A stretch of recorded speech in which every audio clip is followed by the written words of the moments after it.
বন্ধুরা, পড়াশোনা বাংলা চ্যানেলে তোমাদের সকলকে স্বাগত। অঙ্গনওয়াড়ি কর্মী এবং সহায়িকা পরীক্ষার জন্য যারা প্রিপারেশন করছো তাদের জন্য আবার পরীক্ষার প্রস্তুতি নিয়ে চলে এলাম। তো তোমাদের দেখতেই পাচ্ছ আমাদের সাধারণ জ্ঞানের টপিক চলছে। এর আগে কিন্তু আমাদের 34খানা মক টেস্ট হয়ে গেছে। এটা হচ্ছে আমাদের 35 নম্বর মক টেস্ট। তো মোটামুটি আমাদের কিন্তু 850 কোশ্চেন কমপ্লিটের কাছাকাছি। ঠিক আছে, যারা কিন্তু আগের ক্লাসগুলো দেখোনি তাদেরকে বলবো অবশ্যই আগের ক্লাসগুলো দেখবে। 850 প্লাস কোশ্চেন কিন্তু আমাদের ইতিমধ্যে কমপ্লিট হয়ে গেছে। এবং তোমাদের সকলেই জানো যে সাধারণ জ্ঞানের এই টপিকটা থেকে তোমাদের কিন্তু 20 নম্বর কোশ্চেন আসে। তো ভালো করে প্রিপারেশন করো, ভালো করে প্রিপারেশন করতে থাকো এবং প্রত্যেকে চেষ্টা করো মক টেস্টগুলোতে 18 থেকে 20 প্লাসের উপরে সঠিক স্কোর করার, মানে সঠিক উত্তর তোমার স্কোর করা। যদি হয়ে থাকে তাহলে তোমার প্রিপারেশন ঠিক আছে, নাহলে তোমাকে একটু প্রিপারেশন করতে হবে, পড়াশোনা করতে হবে। দেখো, তোমাদের জন্য দুটো স্টাডি মেটেরিয়ালস ইতিমধ্যে অ্যাভেলেবেল রয়েছে। জনস্বাস্থ্য, পুষ্টি, নারী অবস্থানের উপর এই বইটা, এবং তোমাদের যে সাধারণ জ্ঞান যে কোশ্চেনগুলো করাচ্ছি সেটা এই বইটা থেকে, জিকে মাস্টার বুক থেকে। এখানে 3000 প্লাস কোশ্চেন রয়েছে। তো দুটো বই যারা কিনতে চাইছো বা পারচেস করতে চাইছো তারা নিচে দেওয়া এই হোয়াটসঅ্যাপ নাম্বারে যোগাযোগ করতে পারো। কেউ কল করবে না, তোমরা মেসেজ করে রাখবে কীভাবে কী কিনতে হবে, আমি ডিটেলসে বলে দেবো।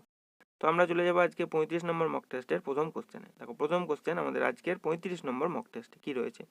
ভারতীয় প্রত্নতত্ত্বের জনক কাকে বলা হয়? আলেকজান্ডার কানিংহাম, তোমার গর্ডন চাইল্ড, মার্টিমার হুইলার, নাকি কোনোটি নয়? অ্যান্সার করো, কী হবে? তো সঠিক উত্তর হয়ে যাবে আলেকজান্ডার কানিংহাম। অপশান এ হয়ে যাবে আমাদের সঠিক উত্তর। পরবর্তী কোশ্চেন দেখো কি রয়েছে। কে দু আফসা পি আফসা ব্যবস্থা চালু করেছিলেন? শাহজাহান, আকবর, জাহাঙ্গীর, নাকি ঔরঙ্গজেব? তো সঠিক উত্তর হয়ে যাবে এটা চালু করেছিলেন জাহাঙ্গীর। অপশান সি হয়ে যাবে সঠিক উত্তর। এবার জাহাঙ্গীর সম্পর্কে আমরা একটু পড়ে নেবো, যেগুলো কোশ্চেনগুলো বারবার ঘুরিয়ে ফিরে পরীক্ষায় তোমাদের আসে। দেখো, জাহাঙ্গীরের আত্মজীবনীর নাম হচ্ছে তুজুক ই জাহাঙ্গীরি, এটা মনে রাখবে, খুব ইম্পর্টেন্ট। তার সৌধ লাহোরে অবস্থিত, স্মৃতিসৌধটা লাহোরে অবস্থিত, মনে রাখবে। তিনি শিখ গুরু অর্জুনকে হত্যা করেছিলেন। তিনি আকবরের পর মুঘল সাম্রাজ্যের সিংহাসনে বসেছিলেন। স্যার টমাস রো তার সময়, মানে জাহাঙ্গীরের সময় ভারতে এসেছিলেন এবং তার অনুমতিতে ইংরেজরা সুরাটে প্রথম কারখানা স্থাপন করেছিল। এই কোশ্চেনটাও বারবার আসে যে জাহাঙ্গীরের আমলে ইংরেজরা কোথায় প্রথম কারখানা স্থাপন করেছিল, তাহলে সুরাটে হয়ে যাবে অ্যান্সার। তো এই সবগুলো কিন্তু তোমরা বিভিন্ন পরীক্ষায় ঘুরিয়ে ফিরিয়ে আসা কোশ্চেনগুলো থেকে এক্সট্রা ডিটেলসগুলো করা। তো তোমরা কিন্তু একদম এক্সট্রা ডিটেলসে যেগুলো করাচ্ছি সেগুলো একদম মুখস্থ করে নিবে। পরবর্তী কোশ্চেনে আমরা চলে আসবো। দেখো, বুদ্ধের সমকালীন বিখ্যাত চিকিৎসক কে ছিলেন? কৌটিল্য, চরক, নচিকেতা, নাকি জীবক? অ্যান্সার করো। তো সঠিক উত্তর হয়ে যাবে বুদ্ধের সমকালীন বিখ্যাত চিকিৎসক ছিলেন জীবক। অপশান ডি হয়ে যাবে আমাদের সঠিক উত্তর। পরবর্তী কোশ্চেন, সতনামী বিদ্রোহ কোন মুঘল সম্রাটের আমলে হয়? আকবর, শাহজাহান, জাহাঙ্গীর, নাকি ঔরঙ্গজেব? অ্যান্সার করো। সঠিক উত্তর কী হবে? সঠিক উত্তর হয়ে যাবে ঔরঙ্গজেব। অপশান ডি হয়ে যাবে আমাদের সঠিক উত্তর। এবার ঔরঙ্গজেব সম্পর্কে আমরা একটু পড়ে নেবো। দেখো, ঔরঙ্গজেব তিনি আলমগীর ও জিন্দাপীর নামে পরিচিত ছিলেন। খুব ইম্পর্টেন্ট এই দুটো, আলমগীর এবং জিন্দাপীর নামে তিনি পরিচিত ছিলেন। তিনি ফতোয়া ই আলমগীর রচনা করেছিলেন, মনে রাখবো, ইম্পর্টেন্ট। তিনি নবম শিখ গুরু তেগ বাহাদুরকে মৃত্যুদণ্ড দেন। তার সমাধি ঔরঙ্গাবাদে অবস্থিত এবং তিনি দক্ষ বীণাবাদক ছিলেন। তাহলে এই সবগুলো কিন্তু তোমরা একদম মুখস্থ করে নেবে, যেগুলো এক্সট্রা ডিটেলসে বললাম। দেখবে আলমগীর, তোমার ঔরঙ্গজেব কোশ্চেন এলে এইগুলো থেকেই ঘুরিয়ে ফিরে বারবার, এগুলো বিভিন্ন পরীক্ষায় বারবার ঘুরিয়ে ফিরে আসা। ঠিক আছে, চলো পরবর্তী কোশ্চেন দেখো, দেখে নাও কি রয়েছে। রজ রজমনামা যে গ্রন্থটির ফরাসি অনুবাদ সেটা হচ্ছে কোনটা? উপনিষদ, রামায়ণ, গীতা, নাকি মহাভারত? কোনটার ফরাসি অনুবাদ হচ্ছে রজমনামা? বলো দেখি, অ্যান্সার করো। সঠিক উত্তর হয়ে যাবে মহাভারতের ফার্সি অনুবাদ হচ্ছে রজমনামা। অপশান ডি হয়ে যাবে সঠিক উত্তর। পরবর্তী কোশ্চেন, চীনা পর্যটক হিউয়েনসাং ভারতে আসেন কার শাসনকালে বা কার সময়? সমুদ্রগুপ্ত, হর্ষবর্ধন, অশোক, নাকি প্রথম কুলোতুঙ্গ? অ্যান্সার করো। সঠিক উত্তর কী হবে? সঠিক উত্তর হয়ে যাবে হর্ষবর্ধনের সময় চীনা পর্যটক হিউয়েনসাং ভারতে এসেছিলেন। অপশান বি হয়ে যাবে সঠিক উত্তর। পরবর্তী কোশ্চেন দেখো, কোন মুঘল সম্রাট নিজের আত্মজীবনী রচনা করেছিলেন? বলো, কোন মুঘল সম্রাট নিজের আত্মজীবনী রচনা করেছিলেন? বাবর, শাহজাহান, আর আকবর, নাকি ঔরঙ্গজেব? তো সঠিক উত্তর হয়ে যাবে বাবর। নিজের আত্মজীবনী নিজেই রচনা করেছিলেন। অপশান এ হয়ে যাবে সঠিক উত্তর। বাবর আর কি করেছিলেন আমরা একটু পড়ে নেবো। দেখো, বাবর তিনি যেগুলো করেছিলেন তার আত্মজীবনীর নাম হচ্ছে বাবরনামা, যেটি তুজুকি বাবরি নামে পরিচিত, মনে রাখবে। তার সমাধি আফগানিস্তানের কাবুলে অবস্থিত, ইম্পর্টেন্ট মনে রাখবে। 1526 খ্রিস্টাব্দে পানিপথের দ্বিতীয় যুদ্ধে বাবর ইব্রাহিম লোদিকে পরাজিত করেছিলেন, মনে রাখবে। এবং মনে রাখবে 1529 সালে ঘরঘরা যুদ্ধে বাবর মাহমুদ লোদিকে পরাজিত করেছিলেন এবং 1530 সালে বাবরের মৃত্যু হয়েছিল। তাহলে এই যে বললাম যেগুলো এক্সট্রা ডিটেলসে তোমাদের, সেগুলো সব একটু মনে রাখবে। বাবর রিলেটেড বিভিন্ন পরীক্ষায় আসা ঘুরিয়ে ফিরিয়ে কোশ্চেন। পরবর্তী দেখো নেক্সট কোশ্চেন, সুলিকুল এই নীতি কে প্রবর্তন করেছিলেন? আকবর, ঔরঙ্গজেব, জাহানদার শাহ নাকি মোহাম্মদ শাহ? তো সঠিক উত্তর হয়ে যাবে আকবর এটা প্রবর্তন করেছিলেন, অপশন এ হয়ে যাবে সঠিক উত্তর। পরবর্তী প্রশ্ন, মুঘল সম্রাট ঔরঙ্গজেব যে শিখ গুরুকে মৃত্যুদণ্ড দেন তিনি ছিলেন কে? তেগ বাহাদুর, গোবিন্দ সিং, নানক নাকি অর্জুন দেব? তো সঠিক উত্তর হয়ে যাবে তেগ বাহাদুর, অপশন এ হয়ে যাবে সঠিক উত্তর। পরবর্তী কোশ্চেন দেখো, বৃহৎ সংহিতা গ্রন্থের রচয়িতাকে? আর্যভট্ট, বরাহমিহির, অমর সিংহ নাকি ব্রহ্মগুপ্ত? তো সঠিক উত্তর হয়ে যাবে বরাহমিহির, অপশন বি হয়ে যাবে আমাদের সঠিক উত্তর। পরবর্তী কোশ্চেন, কিতাবুল হিন্দ কার রচনা? দেখো এটা কিন্তু খুব ইম্পর্টেন্ট একটা কোশ্চেন ইতিহাসে। আল মাসুদি, সুলেমান, অল বিরুনি নাকি ফিরদৌসি? বলো অ্যান্সার করো, কিতাবুল হিন্দ কার লেখা? হচ্ছে অল বিরুনির লেখা, অপশন সি হয়ে যাবে সঠিক উত্তর। পরবর্তী প্রশ্ন, গ্রিক লেখকদের রচনায় কাকে সান্দ্রকোট্টস বলা হয়েছে? অশোক, বিন্দুসার, চন্দ্রগুপ্ত মৌর্য নাকি ধনানন্দ? অ্যান্সার করো। সঠিক উত্তর কি হবে? সঠিক উত্তর হয়ে যাবে চন্দ্রগুপ্ত মৌর্যকে বলা হয়েছে সান্দ্রকোট্টস, মনে রাখবে, খুব ইম্পর্টেন্ট কোশ্চেন। পরবর্তী কোশ্চেন, বুদ্ধচরিত এই গ্রন্থটির রচয়িতা কে? বুদ্ধ ঘোষ, নাগার্জুন, অশ্ব ঘোষ নাকি পানিনি? বুদ্ধচরিত কার রচনা? এটা হচ্ছে অশ্ব ঘোষের রচনা, অপশন সি হয়ে যাবে সঠিক উত্তর। পরবর্তী প্রশ্ন, কে খালসা প্রবর্তন করেন? তেগ বাহাদুর সিং, গুরু গোবিন্দ সিং, গুরু নানক নাকি গুরু হরগোবিন্দ? সঠিক উত্তর হয়ে যাবে গুরু গোবিন্দ সিংহ, গুরু গোবিন্দ সিং, অপশন বি হয়ে যাবে সঠিক উত্তর। পরবর্তী প্রশ্ন, নিম্নলিখিত কোন সাংবিধানিক আধিকারিকের ক্ষমা করবার ক্ষমতা রয়েছে? দেখো সংবিধান থেকে কোশ্চেন, এটা অ্যান্সার করো। রাষ্ট্রপতি এবং কোনো রাজ্যের রাজ্যপালের নাকি ভারতের সুপ্রিম কোর্টের মুখ্য প্রধান বিচারকের? কার সাংবিধানিক আধিকারিকের ক্ষমা করার ক্ষমতা রয়েছে? কোন সাংবিধানিক আধিকারিকের? তো সঠিক উত্তর কি হবে? অ্যান্সার করো। সঠিক উত্তর হয়ে যাবে রাষ্ট্রপতি এবং কোনো রাজ্যের রাজ্যপালের, অপশন বি হয়ে যাবে এটা সঠিক উত্তর।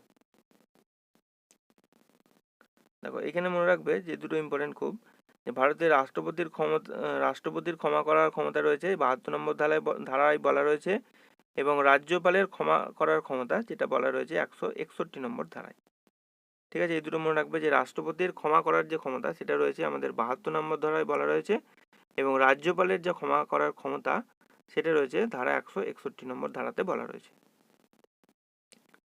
সংবিধান থেকে একটা দুটো কোশ্চেন বেশি আসে না, হয়তো ম্যাক্সিমাম দুটো পড়লো, একটা দুটো কোশ্চেন পড়বে, যেগুলো করাবো ক্লাসে সেগুলো দেখবে পড়ে নেবে। ম্যারাথন ক্লাসও কয়েকটা করিয়ে দেবো তোমাদের, তাহলে দেখবে ওখান থেকে কোশ্চেনগুলো পড়ে নেবে, সংবিধান থেকে দেখবে কমন পেয়ে যাবে। ভারতবর্ষের ভোটাধিকার ও নির্বাচিত হওয়ার অধিকার একটি কি মৌলিক কর্তব্য, স্বাভাবিক অধিকার, সাংবিধানিক অধিকার নাকি বৈধ বা আইনি অধিকার? অ্যান্সার করো। তো সঠিক উত্তর হয়ে যাবে এটা হচ্ছে বৈধ বা আইনি একটা অধিকার, অপশন ডি হয়ে যাবে সঠিক উত্তর।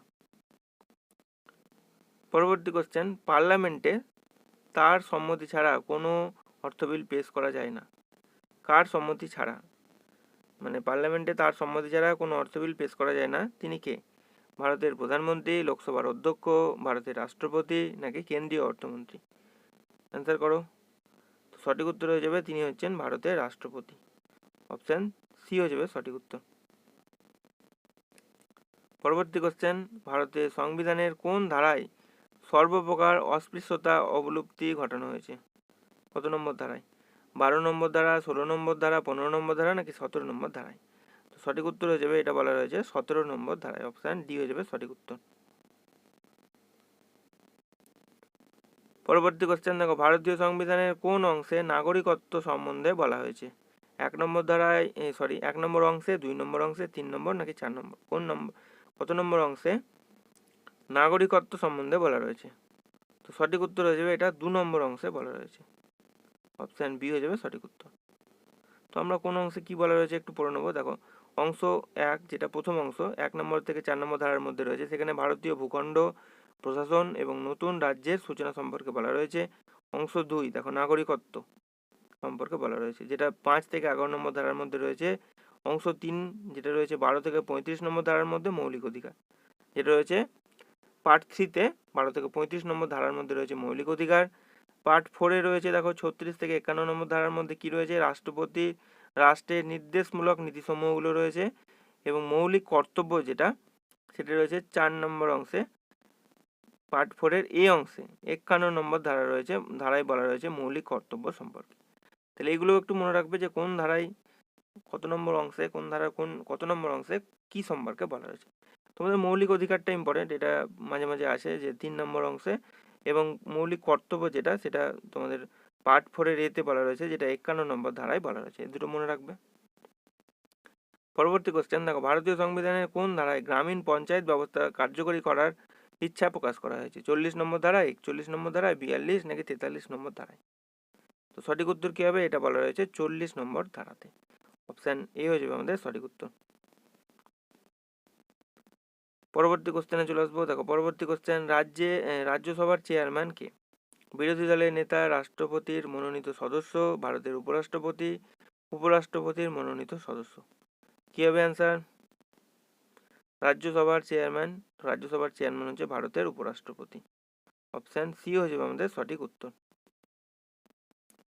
পরবর্তী কোশ্চেন, রাজ্যের আইনসভার উপরের কক্ষটির নাম কি? লোকসভা, রাজ্যসভা, বিধানসভা নাকি বিধান পরিষদ? অ্যান্সার করো। উপরের যে কক্ষটি সেটার নাম কি? তো সঠিক উত্তর হয়ে যাবে বিধান পরিষদ হচ্ছে উপরের কক্ষটির নাম। অপশান ডি হয়ে যাবে সঠিক উত্তর। দেখো, পরবর্তী কোশ্চেনে চলে আসছি। ভারতীয় সংবিধানের কোন অংশে দেখো পঞ্চায়েত ব্যবস্থা গঠনের কথা ঘোষিত হয়েছে? অংশ 12-তে, অংশ 9-এ, অংশ 10-এ নাকি অংশ 8-এ? তো এটা বলা রয়েছে অংশ 9-এ বা পার্ট 9-এ। অপশান বি হয়ে যাবে সঠিক উত্তর। পরবর্তী কোশ্চেন, ভারতে প্রথম পঞ্চবার্ষিকী পরিকল্পনা শুরু হয় কত সালে? 1947, 1950, 1951 নাকি 1955 সালে? সঠিক উত্তর হয়ে যাবে 1951 সালে। অপশান সি হয়ে যাবে তোমাদের সঠিক উত্তর। লাস্ট কোশ্চেন আমাদের আজকের 35 নম্বর মক টেস্টের, গণপরিষদের সভাপতি কে ছিলেন? বি আর আম্বেদকর, সি চক্রবর্তী রাজা গোপালাচারী বা সি গোপালাচারী, রাজেন্দ্র প্রসাদ নাকি জওহরলাল নেহরু? তো সঠিক উত্তর কি হবে? সঠিক উত্তর হয়ে যাবে রাজেন্দ্র প্রসাদ। অপশান সি হয়ে যাবে আমাদের সঠিক উত্তর। তো এই ছিল বন্ধুরা আজকে 25খানা কোশ্চেন। ভিডিওটি যদি তোমাদের ভালো লেগে থাকে একটি লাইক করে দেবে, চ্যানেলে নতুন হয়ে থাকলে চ্যানেলটি সাবস্ক্রাইব করে নেবে এবং ভিডিওটি তোমার বন্ধুদের সঙ্গে একটু শেয়ার করে দেবে। এবং যারা একদম নিজে মক টেস্টগুলো দিচ্ছ, তারা 25খানার মধ্যে কতগুলো করে সঠিক হচ্ছে অবশ্যই কিন্তু কমেন্ট সেকশনে একটু জানাবে। এবং তোমাদের বলে রাখি, তোমাদের সাধারণ জ্ঞান টপিক ছাড়াও তোমাদের জনস্বাস্থ্য, পুষ্টি, নারী অবস্থানের উপর ক্লাস, রচনার ক্লাস, ইংরেজির ক্লাস, অঙ্কের ক্লাস এবং তোমাদের রিসেন্ট যে জেলাগুলো থেকে পরীক্ষা হয়েছে তোমার অঙ্ক কোশ্চেনের সমাধান সহ একদম কোশ্চেনগুলো সলিউশন করে দিয়েছি। তোমরা চাইলে যারা নতুন একদম তাদেরকে বলবো প্রিভিয়াস ইয়ার কোশ্চেন পেপারগুলো একবার দেখে যাও, তাহলে তোমাদের একটা আইডিয়া হয়ে যাবে যে পরীক্ষায় কীরকম টাইপ কোশ্চেন আসে। তো এই ছিল আজকের video. Thank you for watching this video.